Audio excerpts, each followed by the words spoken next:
भक्तों, आज मैं तुम्हें रावण जन्म के बारे में एक रहस्यमयी कथा बतलाता हूँ। जब देव ऋषि नारद ने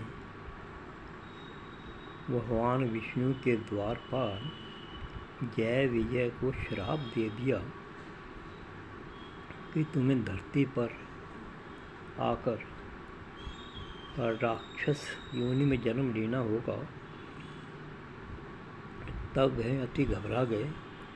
उन्हें यह तो मालूम ही था कि देव ऋषि नारद के वचन वृथा नहीं जा सकते।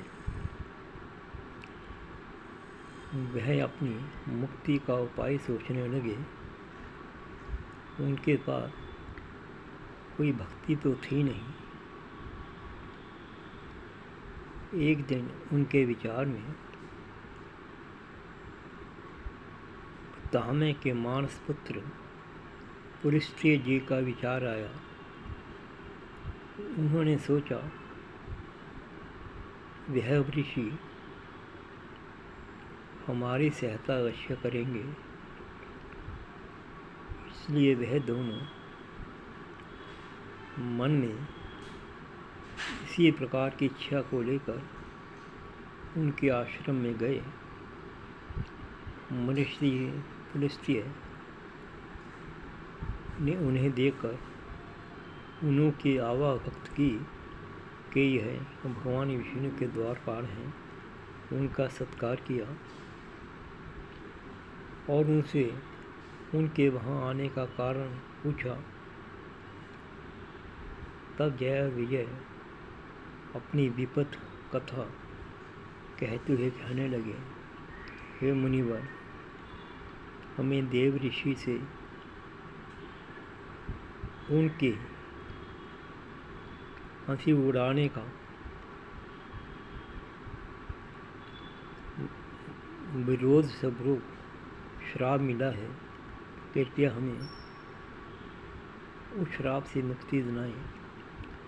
पुलस्त्य ऋषि कहने लगे, हे द्वारपाल, मैं इसमें तुम्हारी भला क्या सहायता कर सकता हूँ? देव ऋषि का वचन है, कैसे वृथा जाएगा? तुम्हें उसे भोगना ही पड़ेगा। इस परिस्थिति का सामना करो। वे हाथ जोड़कर प्रार्थना करने लगे, हे मुनिवर, यह तो हम जानते हैं कि प्रत्येक दशा में हमें वह भोगना ही होगा, लेकिन आपसे एक ही परीक्षा, एक ही प्रार्थना है कि आप हमें अपना पुत्र बनाने का सौभाग्य प्राप्त करें। इससे हमारा अवश्य ही कल्याण होगा। मुनि पुलस्त्य उनकी बात सुनकर एकदम भौचक्के से रह गए। उन्होंने कहा, द्वारपालो, मैं तुम्हें पुत्र कैसे बना सकता हूँ? मेरी पत्नी हविर्भू बहुत धार्मिक और नेक विचारों की है। अब हमारी और संतान की इच्छा नहीं है। हमारे दो पुत्र अगस्त्य और विश्रवा पहले से ही हैं, इसलिए यह प्रार्थना तो मेरे लिए स्वीकार करना असंभव है। जय विजय बहुत उदासी होकर उनके चरणों में गिर पड़े। हे मुनिवर, चाहे आप कुछ भी करें, जीवन में पहली बार आपसे कुछ मांग रहे हैं। मुझे ऐसा वरदान दीजिए ताकि हमारी यह कष्ट दूर हो सकें। आप तो दया करने वाले हैं, अवश्य ही आप हमारी प्रार्थना स्वीकार करेंगे। कुछ सोचते हुए महर्षि पृष्ठ ने कहा, हे द्वारपालों, आप आए हो, हमारे आश्रम में आए हो, इसलिए मुझे कुछ तो करना ही पड़ेगा। हाँ, एक उपाय हो सकता है। उपाय तो क्या, बात बतलाता हूँ। आप श्रवा मुनि के यहाँ जन्म लो, मैं उनसे बात करूँगा, हो सकता है वह मेरी बात को मान जाए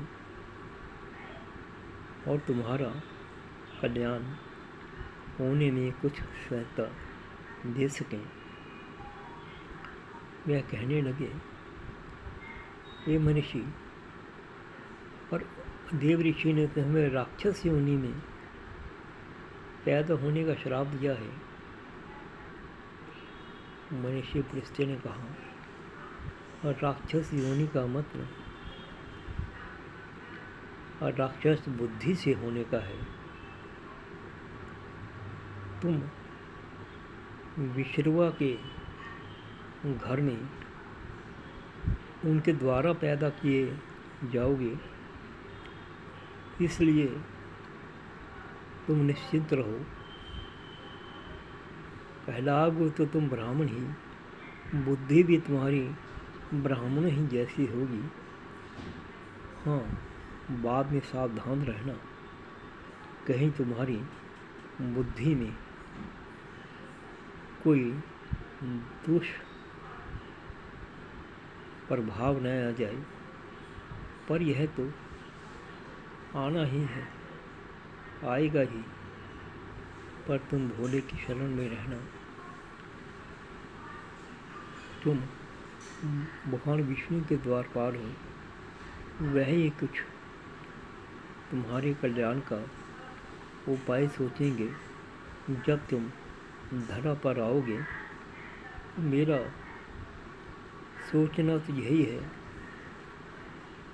कि वह तुम्हारे पर अपनी दृष्टि अवश्य ही रखेंगे। तुमने उनकी अनंत काल से सेवा की है, आप परेशान न हो। मैं अपने पुत्र विश्रवा से बात करूँगा, उन्हीं के यहाँ तुम जन्म लेना।